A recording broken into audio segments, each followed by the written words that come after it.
La clique terroriste du TPLF a endommagé des biens publics et commis des pillages massifs sur les habitants du district de Barhale dans l'état d'Afar. L'ambassadeur d'Éthiopie en Chine a déclaré que l'Éthiopie continuerait à renforcer la coopération avec la Chine dans le secteur agricole.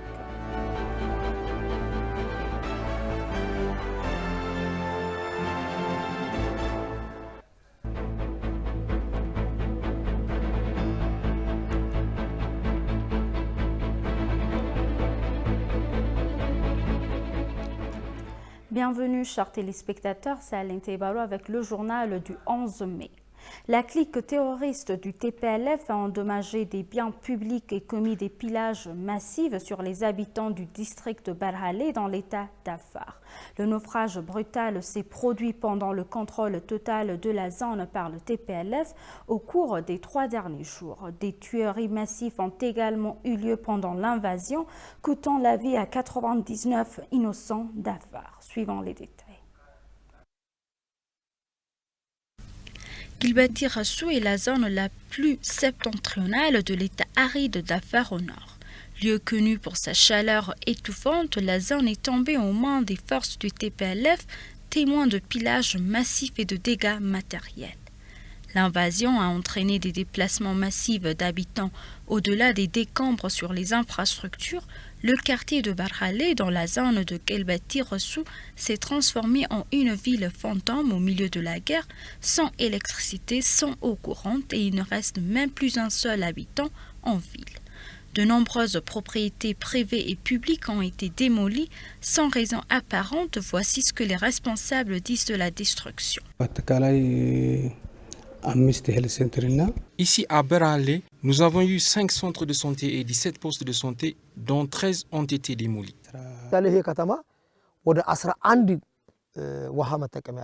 L'invasion nous a laissé les mains vides, ayant été privés de nos 11 robinets d'eau dans la ville. Les troupes du TPLF ont brisé et détruit toutes choses. De plus, ils ont coupé l'approvisionnement en eau de la ville, ce qui a pris un gros budget. Nous nous retrouvons donc sans eau potable. De plus, les maisons sont soit démolies, soit laissées en très mauvais état, la plupart des propriétés pillées. Avec toutes ces destructions, personne n'est revenu à la maison. Nous avons donc une grande inquiétude à cet égard. Ousmane a déclaré que même les sites religieux n'avaient pas été épargnés lors de l'invasion. Une mosquée de la ville a été incendiée et complètement détruite. Un autre a subi des dommages partiels avec certains de ses livres de Coran déchirés et des portes brisées. La clique a également massacré 99 civils innocents dans la zone de Kilbati Rassou. Le journaliste DTV de la zone a confirmé que l'équipage est arrivé dans la foulée de retrait du TPLF. Ceci est contraire à l'affirmation du TPLF selon laquelle il s'est retiré de tout l'Afar.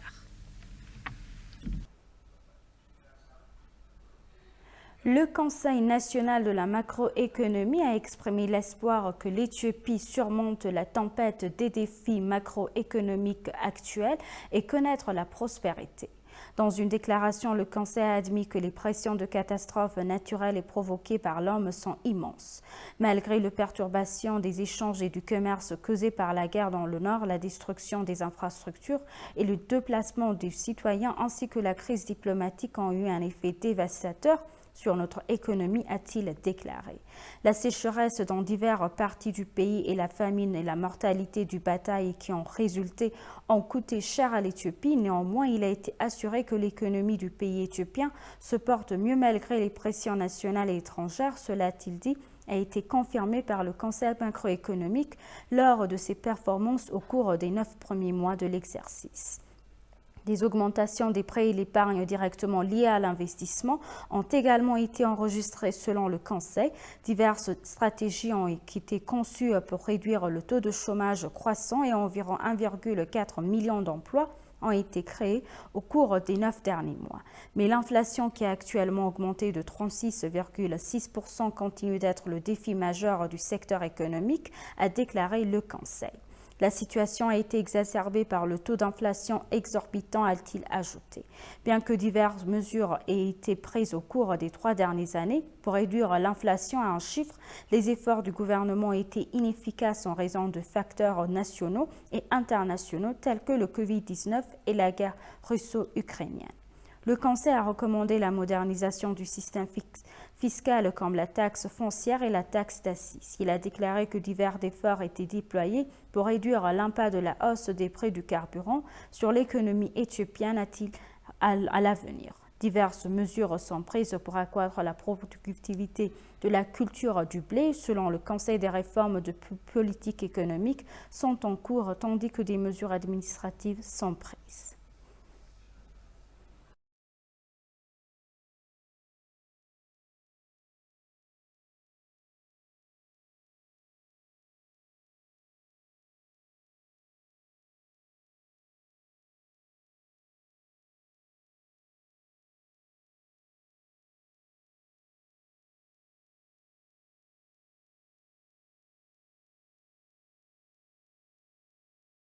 Un journaliste américain d'origine éthiopienne affirme que certains démocrates du Congrès américain ont choisi d'être amis avec le TPLF. Lors d'une interview avec The Jim Dore Show, la journaliste éthio-américaine Hermela Ragawi a affirmé que l'attaque contre le commandement nord des forces de défense éthiopiennes le jour même des États-Unis n'était pas une coïncidence. Hermela a profité de l'occasion pour révéler comment les médias occidentaux changent les récits en leur faveur. Elle a noté que les médias occidentaux continuent également à répandre des mensonges contre des données authentiques publiées chaque jour sur le conflit dans le nord de l'Éthiopie. Elle a souligné que les démocrates avaient choisi d'être amis avec le TPLF et détesté l'unité pour les raisons inconnues. Puis le jour des élections américaines, le TPLF a attaqué le caserne de l'armée du commandement du Nord, a-t-elle déclaré. Elle a en outre ajouté que les États-Unis tentaient de sanctionner à la fois l'Éthiopie et l'Érythrée pour avoir combattu les terroristes. Soulignant que les changements de régime n'est pas seulement un problème africain, mais plutôt une formule que tout devrait comprendre. Elle a appelé toutes les personnes partageant les mêmes idées à se rassembler dans cette entreprise, ce qui n'est pas une coïncidence, a-t-elle noté.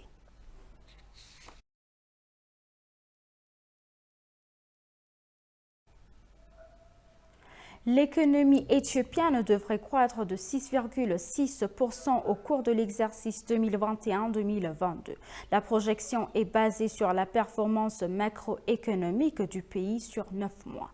Cette remarque a été faite lorsque le ministère de la Planification a présenté son rapport de performance de 9 mois en présence du Premier ministre Abiy Ahmed. À plus. L'économie éthiopienne a traversé de nombreux défis locaux et des pressions externes. La pandémie mondiale, la grave sécheresse, la guerre, les déplacements internes et la guerre russo-ukrainienne en cours ont affecté les progrès macroéconomiques du pays. Malgré tous ces enchevêtrements, les performances économiques de l'Éthiopie au cours des 9 derniers mois montrent qu'elle devrait croître de 6,6%. የ2014 የመጀመሪያዎቹ ሁለት ኳርተሮች ወይም ሁለት ሩብ La projection du PIB basée sur les performances macroéconomiques des 2 premiers trimestres de l'exercice 2021-2022 indique que l'économie éthiopienne connaîtra une croissance de 6,6% d'ici la fin de l'exercice. L'économie mondiale s'est jusqu'à présent heurtée à divers défis. Contrairement à cela, c'est un grand succès que l'économie éthiopienne ait affiché une croissance moyenne de 7,1% au cours des 3 dernières années. Les principaux moteurs de la croissance économique sont entre autres l'agriculture et le secteur des services, selon la ministre.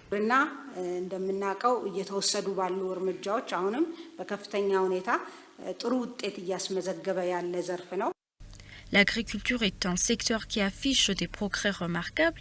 Le secteur a produit plus de 336 millions de quintaux de produits. En outre, la récolte de blé de la saison estivale a également montré une grande amélioration. Les exportations ont également rapporté environ 2,1 milliards de dollars au cours de la période du rapport, a-t-elle déclaré. እቅዱ የነበረው Le secteur agroalimentaire prévoyait de générer 1,94 milliard de dollars, mais il a généré 2,05 milliards de dollars à l'exportation. Et le secteur manufacturier a généré 380 millions de dollars, lorsque le secteur prévoyait d'exporter des biens valant de 420 millions de dollars. L'économie éthiopienne est également mise à l'épreuve par une inflation élevée, atteignant une croissance stupéfiante de 36,6% en mai. Les réseaux 5G de nouvelle génération peuvent fournir des vitesses de données au moins 20 fois plus rapides que la 4G. L'opérateur public Ethio Telecom a lancé un service téléphonique mobile 5G, une étape clé devant la concurrence des nouveaux entrants dans un secteur fermé aux acteurs internationaux. Les représentants de certaines entreprises privées ont déclaré que le lancement du réseau téléphonique mobile 5G est essentiel pour faire plus d'affaires en fournissant des biens et des services de qualité. Le géant d'État Ethio Telecom, qui compte 64 millions d'abonnés à travers le pays, a déclaré dans un communiqué séparé que le chinois Huawei Technologies était sans fournir d'équipement pour le réseau. Il a enregistré une hausse de 6,7% de ses revenus à 28 milliards de birr au cours de son semestre au 31 décembre. Cette décision est une autre étape importante pour les efforts de transformation numérique du gouvernement et s'appuie sur l'expansion de l'industrie des télécommunications après la conclusion d'un processus d'appel d'offres en mai 2021 pour introduire le premier opérateur mobile privé du pays. S'adressant à ETV, des représentants d'entreprises privées ont déclaré que le lancement des réseaux mobiles 5G est essentiel pour accélérer un service de qualité.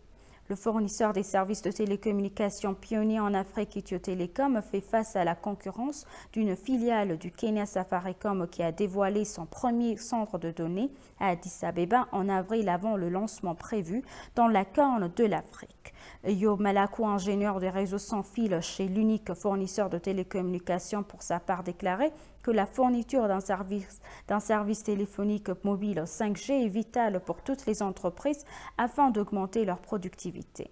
En mars 2022, l'Éthiopie a annoncé qu'elle avait reporté indéfiniment la privatisation partielle prévue, citant l'environnement économique qui prévaut au niveau national et mondial.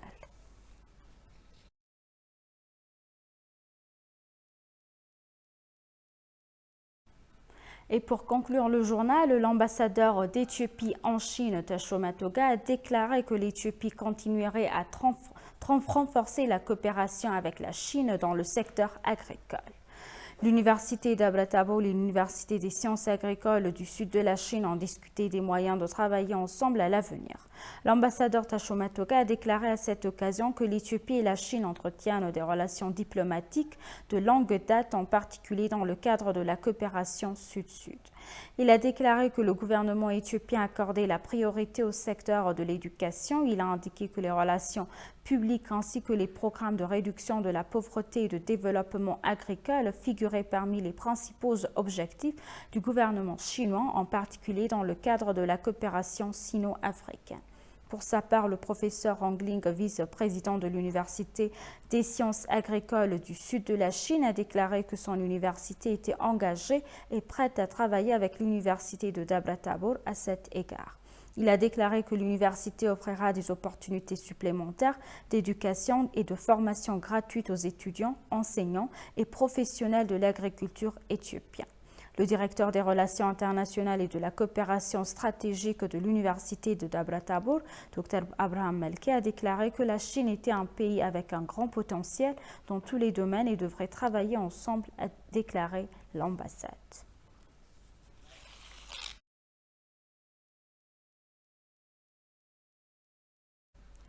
La clique, chers téléspectateurs, nous vous rappelons les titres principaux.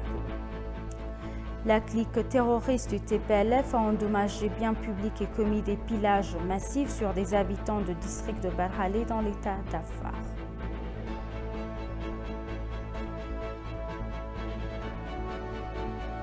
L'ambassade d'Éthiopie en Chine a déclaré que l'Éthiopie continuerait à renforcer la coopération avec la Chine dans le secteur agricole.